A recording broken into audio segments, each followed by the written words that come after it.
So why would a business owner choose to work with a virtual assistant as opposed to have an employee whose hourly rate is a lot less? I'm Catherine Gladwyn, and since late 2015 I've been a virtual assistant, and since 2018 I've helped thousands of women quit their 9 to 5 and become virtual assistants with my books, guides and courses. So let me answer that question. Why would a business owner choose to work with a virtual assistant that charges £25 to £35 an hour as opposed to get an employee and pay them £10, £11 an hour? It seems madness, doesn't it? But it's not. Wait there, I pressed stop too quick. Okay, so let's start with the employee thing. So say you're going to pay the employee £11 an hour. You've then, as the business owner, got to pay their tax and national insurance on top of that. You've also got to pay pension contributions, and you've got to give them holiday pay. So there's going to be days throughout the year that they don't work, but you've still got to pay them. And then they might go off sick. They could go off sick for months and you've still got to pay them. Hang on a minute. You've got none of that with a virtual assistant. As a virtual assistant, if you're paying them £30 an hour, that's all you're paying them. We pay our own tax and national insurance. We cover our own sick days because we're earning so much more money. We can cover those. We won't be asking to be paid when we're on holiday. We're saving money because we're earning so much more. So the business owner doesn't have to pay for us to go on holiday or be sick. Actually notice that you get sick a lot less, if at all, as a virtual assistant because you're not around all the germs, you've not got the air conditioning and all the nasty people. But that's not it. There's also lots of other savings that business owners make by working with virtual assistants. Ready? Gonna list them. Okay, we got software. They don't need to pay for our software. We're paying for our own electric as well. We're paying for our own tea and coffee. We are stopping the clock when we go for a wee. We should be anyway, really. And the biggest thing is they only pay us for the hours that we work. So you know yourself, if you're in a 9 till 5, you know yourself that it gets to about 3 o'clock and you want to go home.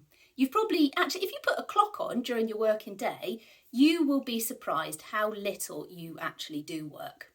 I was very surprised when I became a virtual assistant. I'd sit at my desk and I'd think, Jesus, I've been sat here 8 hours and I've only actually done 4 hours of paid work. What the hell have I been doing?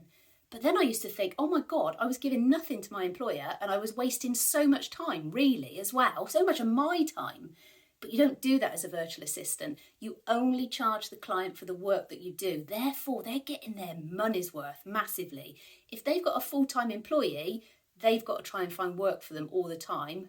Otherwise, they're just paying them to just like surf Facebook and Marketplace. Also, as a business owner myself, if I took on a full-time employee or even a part-time employee, it would scare the shit out of me because I'd think I am trapped now. You know how hard it is to get rid of somebody. We've all worked with that colleague that passed the probation and they really shouldn't have.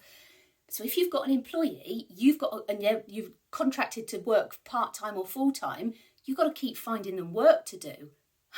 Stressful. That would really stress me out because you've got that expense, you've got to try and find them work.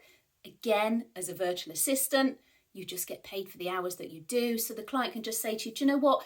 I could do with using you for 2 hours this week. Is that all right? Yes, great. Bring it on. They love you. They use you again. Long-term relationship.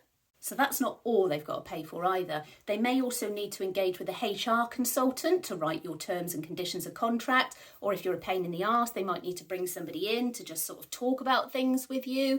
So they've got that expense as well. They got to find you a desk. They got to pay for the office space. None of that. None of that when you're a virtual assistant. You provide your own contracts, and I recommend, as I'm sure you know, I recommend Coffee Clatch for that. And if you use code CAF10, then you'll get 10% off those. They're just £60. So 10% off is, I don't know, whatever. But yeah, I've listed as many as I can think of off the cuff. There are so many reasons why it makes financial sense for a business owner to work with us, another self-employed business owner, as opposed to the hassle of having an employee.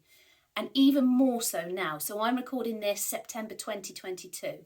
Even more so. We're just about to hit the cost of living crisis full on, out. So people want to be saving money and they don't want to be trapped.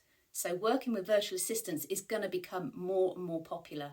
And as people leave employment, they're not going to be replaced. People are going to come looking for us. So don't worry about oversaturation. Ain't happening. So I hope that addresses that fear.